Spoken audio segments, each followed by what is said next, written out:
it is time for a wrap-up. I have read 10 books in the last 2 months. It has been quite a journey. But let's do a little recap of the books that I've read, because not all of them are in videos. Some of them I also just read in my own time, I guess. So let's start with the first one, which is My Year of Saying No. I have down here my Fable list because I could not remember, because some books I read on my Kobo, which is this one. I gave this one 3.5 stars. She made a deal with her best friend to say yes, a whole year of saying yes to things. You know, her best friend likes parties, going out, so they all say yes to all of those spontaneous things, and it worked out great for her best friend. And for her, she felt, yeah, she just didn't feel very great. So it becomes New Year and she decides to say an entire year no. But in the meantime of her saying yes and no, she obviously met people. Yeah, she has this one guy friend that's also a client, but also somebody that she talks to constantly, and she has a little crush on him, obviously. And he on her. But because she has a year of saying yes and a whole year of saying no, he felt a little bit like he wants to ask her out, but he doesn't really know what the right time is. It's also kind of funny because in the entire book you start seeing people around her being like, huh, I indeed say the whole time yes to everything, like maybe I should start saying no more often too.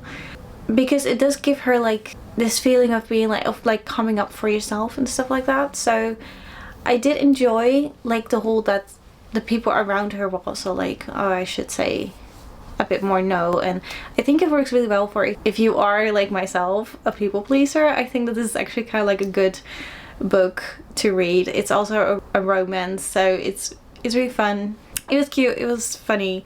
Not my favorite, but I still had a good time when reading it, and it went by really fast. So then I did read a physical book, which is Notes on Your Sudden Disappearance. It's the author of The Wedding People, but I have not read The Wedding People. I don't know if I should.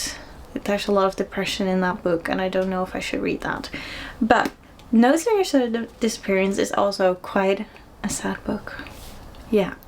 Her sister has passed away, and you kind of read this book as in like she's talking to her sister. So I felt like she was talking to me, she was explaining things to me. Like everyone's lives moves on after somebody's death, even though you don't want it to move on, it sadly does.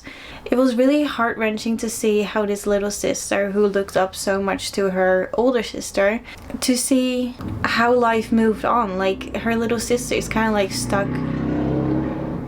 Okay, her little sister is kind of stuck like, I can't believe your boyfriend is with another girl, and like she doesn't believe that her dad can move on, and her mom is like stuck. And it was also quite interesting to see because her mom obviously grieving so much for her daughter that she kind of started forgetting her daughter who was still alive, you know, like she kind of just lost her will to live pretty much. And it was also quite interesting to see how Sally, that's her name, Sally didn't really want to be around her mom anymore, because her mom was just pulling her down in this grief process that she couldn't really grieve her older sister in her own way when she was around her mom. It was very interesting how different people deal with the death of a person. Like you also saw a little bit of Billy, which was her older sister's boyfriend, and how he obviously started moving on. But there's also this thing that they kind of have like her little sister and her older sister's boyfriend Billy kind of started having this like trauma bond too, which was kind of interesting too, to see how connected you can be because somebody's like willing to talk about the person who died, you know, like to remember her in a way, and that kind of like bonded them in a way. It was really interesting. I really, really recommend this. I gave it 4.5 stars. I don't know why I gave it a half star. I don't know why I didn't just give it 5 stars, but I would like to reread this, I think, because I just found it so interesting, and the way that that I was reading it, I felt like I was the sister who died. Like I felt like I was reading how life kept going after I died. And that was really weird to read and a little bit sad too. But I was also like, you see so many different grieving processes that it also like, it's super interesting to read about. I don't know, I really enjoyed this one. Then I started reading Binding 13. Look, this is about a couple high school kids, and the girl, she got extremely bullied at her school, her last school. So she transfers to a private school, but her home life situation is also not great. Her dad is very abusive to her mom and to her too. There's this football group of guys, and their team leader or something, I believe, falls in love with this girl, and like kind of a broken girl, who feels like she doesn't deserve to be loved, who never really had any friends, never really had anyone looking out for her except her older brother. Like it was an interesting read, okay? It was heartbreaking. I don't ever wanna read this again. Like I just don't. Like this one hurt.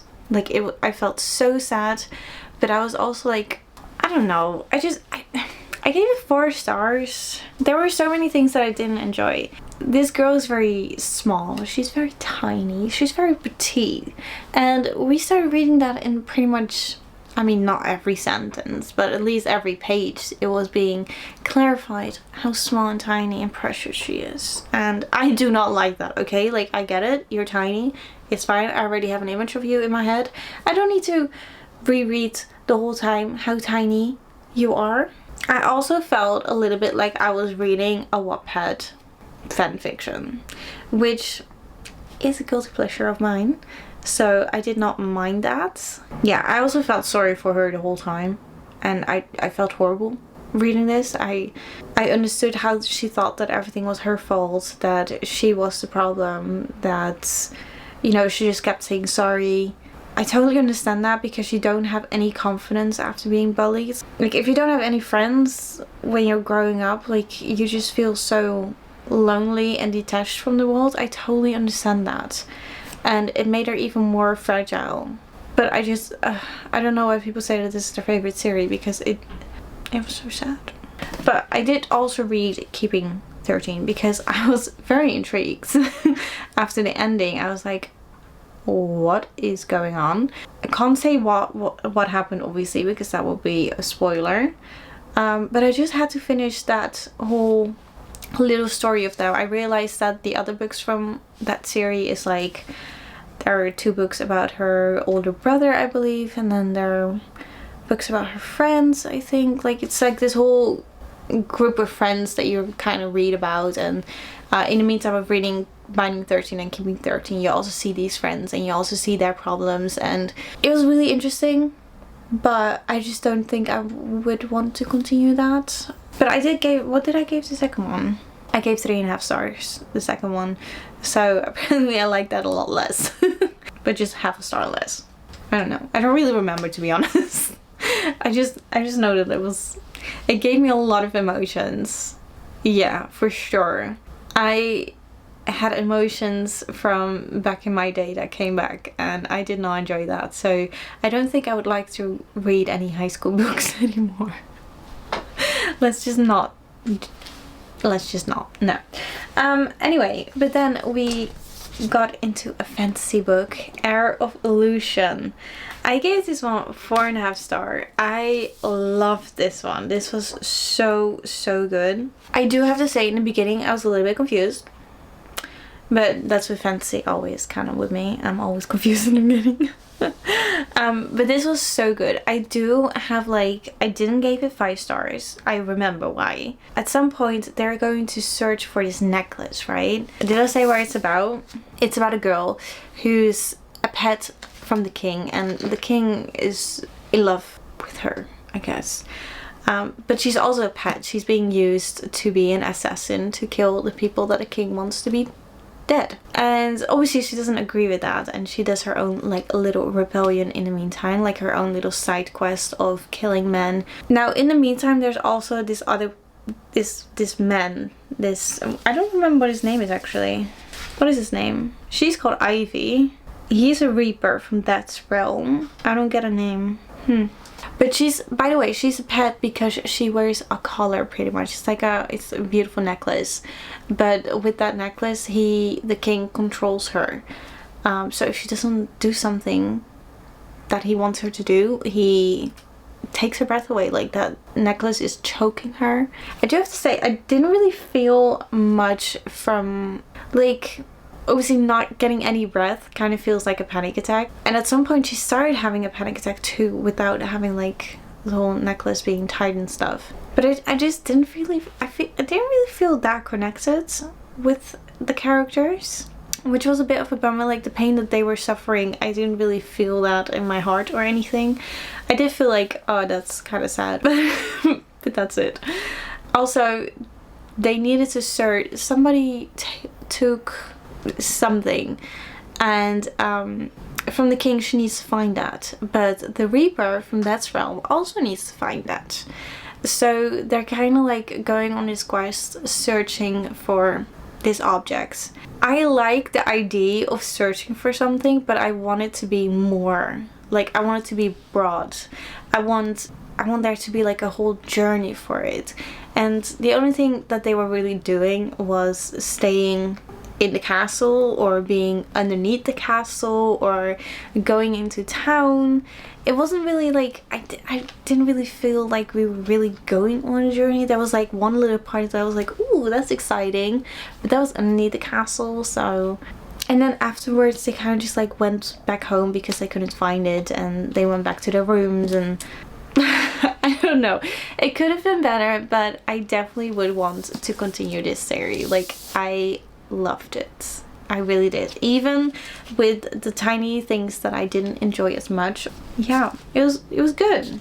Now, then I read Nettle and Bone by T. Kingfisher, and this was not for me. No. I gave this one 2 stars. I was so confused in the beginning because we got in the middle of quests. She already had done 1 quest. She needed to do 3 quests. She already finished the first one, and we were busy with the second one in the meantime. In like the beginning, like in the first 20 pages we were already doing that, and I didn't even see the first one being done. Now I know that it must have been like a throwback a little bit, but also like how I don't know how I don't know how that was a throwback. I also couldn't really care. The thing is, I really enjoyed like reading the premise of this book, because I was like, okay, she's gonna go to kill the heir of the king, right? Because one of her sisters, she has 2 older sisters. One of her sister had to marry that heir of the king to get babies, but she died there, and they said that she jumped from a window. Then her second sister also needs to go there, and she got pregnant, but she is convinced that the king killed her older sister, and she wants her revenge. She wants to take, you know, she just wants to kill him. And they go on this journey with, what is it, like they go on a journey with a grave witch, a reluctant fairy godmother, and a strapping forming knight. Oh, and a chicken possessed by a demon, but that wasn't, I don't know. It sounded really funny when I was reading this, but it wasn't that funny. it was nothing. It was just like a little addition to the book, I guess. But yeah, she goes on this quest to save her sister, and I don't know, I didn't really feel anything from this. This one brought me in a little bit of a slump. I was like, do I even enjoy reading anymore? Like, I was not having a good time. I just felt very detached from the story. That's pretty much it. Then I read To Cage a Wild Bird, and that was amazing. Also another 4 stars, not a 5 stars, because I mean, I imagine that the second book would be even better. Sometimes you just think that. To Cage a Wild Bird is about a girl who's actually a bounty hunter, and the people that she catches first of all, they're doing horrible crimes that hurt other people, and when she catches them, they are being sent to a prison. It's called Endlock, and when they get to that prison, they need to fight for their lives. So they get chosen by the more richer people that like to hunt. It's kind of like the Hunger Games, but then rich people pay to hunt these prisoners. Need to get to the sacred tree in the middle of it, and once they touch that tree, they're safe. But obviously these people that paid for this entertainment are trying their best to kill them with guns, knives, whatever they have on hand. Yeah, it's so sick to read about, but it was also such a good story. But her brother gets caught, and he gets sent to Endlock. So she gets to the rebellion group, and she's like, I need to get my brother back. Her parents were actually rebellions too, so these people know her, but my camera died. But yeah, she never actually wants anything to do with the rebellion, because obviously like her parents died because they were fighting for the rebellion. She goes to them and she makes a deal. She needs to help somebody else out of the prison too. So she gets caught, brought to Endlock, and has to survive there and also help these other prisoners get out. And it's just, it was so good. I really enjoyed it. But to be honest, I don't know why, but I love books about like when they're in prison and they fight their way out. Like, I don't know why, but I love to read about that. Like, I love how they try everything for their freedom. Yeah, this book just gave what I needed, and there was also like a little bit of a romance in there thrown in, which I also thought was actually quite good, quite entertaining. Yeah, good stuff. Obviously I can't really say what's happening in the prison because you will have to read that, but let's just say I really enjoyed it. Like, I thought it was a really good book. Yeah, 4 stars. Then I read a little romance, which is Say You Will Remember Me by Abby Jimenez. I gave this one 3 stars. Look, I've read quite a bit of Abby Jimenez, and normally I really enjoy her romance, but this was not to my taste. It's a long distance romance. They meet the day before she's leaving, and he's a vet, helps her with her kitten, and I don't know, they met twice. They go on this wonderful date that they don't want to end, and the next day she's leaving and she's moving away, and they don't really see each other, but they still think about each other and they can't forget each other. And then he flies to her and then vice versa, and it's just the whole going back and forth. I just did not enjoy it. I did not. He was having financial problems, obviously, because he just opened his own vet clinic, which is not like completely bought yet. Like, he's still on a loan and stuff like that, and she doesn't have any money because, well, she's mainly the caretaker for her mom who has dementia, which was the whole reason that she wanted to live there, to be close to her mom, because her mom doesn't even remember her anymore, and she doesn't want to lose any more time with her mom.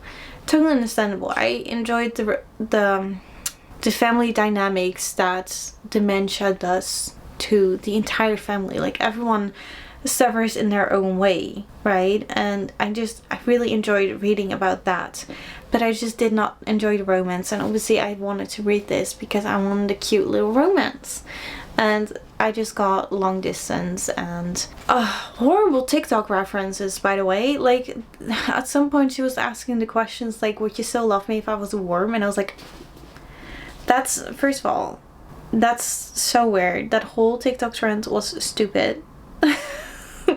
I do not understand why that was a whole thing. And then she wanted to do TikTok challenges with him, and I did not enjoy that. No. 3 stars, but honestly, if I think about it now, I'm like 2 stars. Okay, then I read Hot Chocolate on Thursday, which is a Japanese fiction. I gave this one 4 stars. I really liked it. Yeah, I do. I love Japanese fiction. I love how slow it is. I love how it really is about people. Like, when you read Japanese fiction, you just know that you're going to read about like the most daily things that are for people. Like, I don't know how to explain it, but sometimes these little small moments in the day are like the most precious things, you know, like for some people like me, my cup of coffee can be like the time that I relax and I can sit still and I can just be present. And I love how Japanese fiction makes me feel like I'm present, even though I'm not because I'm reading, but you know what I mean. Anyway, this is like, it's all of it is kind of like just small stories of different people. They are all kind of connected by this one person, or they are connected with the other story. And I just really loved reading that. It's just it literally says here, which I think is a great way to say it. Hot Chocolate on Thursday is a tapestry of slice of life moments which open and close with a woman ordering her regular hot chocolate at the mysterious marble cafe. Yeah, it's just yeah, I loved it. I loved the small moments. I loved reading about everybody's life, and yeah, I don't really know how to explain it in any other different way. If you just want to have like a short book that's, I don't know, it probably doesn't even have a lot of plot. It's just a slice of life moment, and I really enjoy that. I really do. But it does need to be like your kind of cup of tea, you know, like some people really need like a plot. But I chose this book obviously because I didn't really feel like I needed a plot. I just wanted cute, cozy stories about people. Yeah, I don't know how else to explain it. Then I read Table for One. I gave this one 3 stars. I don't really know what to think about this one. It was, what was it? It was frustrating to read in the beginning. It was like, how can you not see how this person that you're dating is such a horrible person, because he doesn't let you be yourself, you know? He doesn't even congratulate you on things and stuff like that. Anyway, so this one is about a woman who was in a very long-term relationship, and they break up, and she's like, what am I gonna do now? Her life was literally consumed by this person that she was dating. Like, he made a company with some friends and also with her help to, I don't even know what the company was really about, but they made this whole company together, right? She's also part of it, she works there too, but this company is also like kind of bigger and bigger and bigger. In the meantime, she also has like different things that she would like. First of all, she doesn't really like writing much about this whole company because she's actually a journalist, but she kind of also dreams for more, and she also dreams about having a family, being married to each other, getting kids. Her dream, the things that she sees her friends do, she wants that too. And this guy is also like, later. And at some point, he wins an award, and that's kind of where it all starts going downhill. He thanks literally everyone, except his girlfriend. And bit by bit, you kind of see like that whole relationship like becoming less and less. Like, they don't really talk to each other, he's the whole time gone. And at some point, they go on this extra date, and she's like, what's going on? And her friend's like, well, maybe he's gonna propose to you, you know, like, it's like an extra date, like this super special. So they go on this date, and it's like one of her favorite restaurants too. That's where the breakup hits. Yeah, he's not sure if he wants children, he's not sure if he ever wants to get married, he's not sure about anything. He wants to move with the company, he wants to go to New York. And that's where the story kind of really begins, of that she's, well, first of all, she's in a very down mood, obviously. Like, she's very depressed about this, because this was the person that she thought she was going to live with for the rest of her life. This is the person that she wanted to have children with. This is the person that she spent 10 years of her life with, and just in like a 5-minute dinner conversation, it's all over, and her dreams are crushed, and she doesn't know what to do. Yeah, she kind of has to like relearn how to live with herself. And I think that that's one of like those things that's like always interesting to read about, you know, like how people like have to get up at some point and start living their lives for themselves. It's also very interesting that she was like, she started doing things that she used to love doing. Like she used to love to write about like doing the whole journalism thing, so she starts doing that back with a person that she knew. But for that article that she needs to write for that magazine, she needs to follow a person who is single and loving it. It's an Instagram social media star who's all about being single, all about doing things on your own.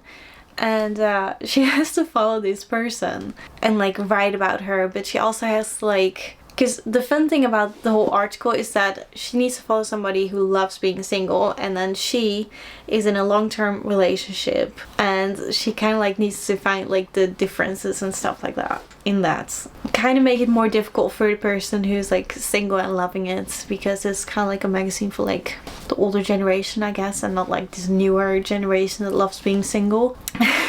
So she follows that whole that person, and obviously that person is kind of like, she acts like she's single and loving it, but actually she's a complete mess. And something that, I mean, I think we all kind of think of like the people behind social media are not always like, their lives look so perfect on social media, and then it's actually not really that perfect behind the scenes. And that's kind of what it also is with this person. Like her life is a complete mess. Something happens with the social media star that's like gold in journalism, and she needs to write that, and she's totally not agreeing with the way that she needs to write about this person, because first of all, she actually likes the girl, and she sees that the girl is not happy at the moment, so she doesn't want to make it any worse. And you kind of just like, I don't know, you see her like standing up for the things that she believes in at some points, and that was really interesting. It was also kind of interesting to follow this whole social media star thing. Like that whole article, you kind of saw it like becoming bigger and bigger, and that was kind of fun too. Good book, not the greatest, but like it was interesting. Like I was interested. Anyway, it was fine. Then I read House of Salt and Sorrows. I'm actually reading this for a reading challenge kind of vibe, so I'm not going to say too much about it. I'm going to say the first 200 pages were so boring. And I was really struggling, and I was like, I'm gonna do enough of this, and I told myself I'm gonna read 40 more pages so that like I at least get to like the 50%. And then I was like, oh, it's getting good. And then I read another 20 pages, and I was like, it's not getting good. And then I read more. I was like, oh, that's good. So it ended up being pretty good. But just the beginning was a little bit off. But this is a fairy tale retelling about the 12 dancing princesses. And it is very gothic. It's very eerie. It's kind of creepy. If you get to like the last 150 pages, it's really creepy. But it also went by really fast, so I didn't really feel very connected in the story, because I don't know, I didn't really get the picture of the eerie stuff or something. Something just didn't really click with me. I don't know how or why. The whole ghosty stuff, there were moments that I was like, oh, that's scary, but I wasn't really like terrified. And I kind of wanted to be terrified, if you know what I mean. Like I wanted to be scared, and I had like little moments that was like, ooh, that's creepy, but I wasn't scared, and I wanted to be scared. So yeah, I don't know. It was really good. What did I give this one? Literally finished it like 2 days ago. 3.5. Yeah, I literally said it in my review, like the first half of the book took so long. There were lots of balls and a lot of jumping in time that it got a bit confusing, but holy shit, the last 150 pages, mind blown. I did not expect any of it. So happy I didn't end up DNFing it. That's literally my review. I am so happy I didn't DNF it, because it actually was really good the last 150 pages, but the whole ball stuff, I just couldn't care anything about it. But there are some plot twists in this that I didn't see coming, and that was good. That was really good. I love it when a book surprises you with a plot twist that you really did not see coming. I love that. Those were the 10 books that I read in March and April. Yeah. Anyway, I hope that you guys enjoyed this video, and I'll see you guys next time.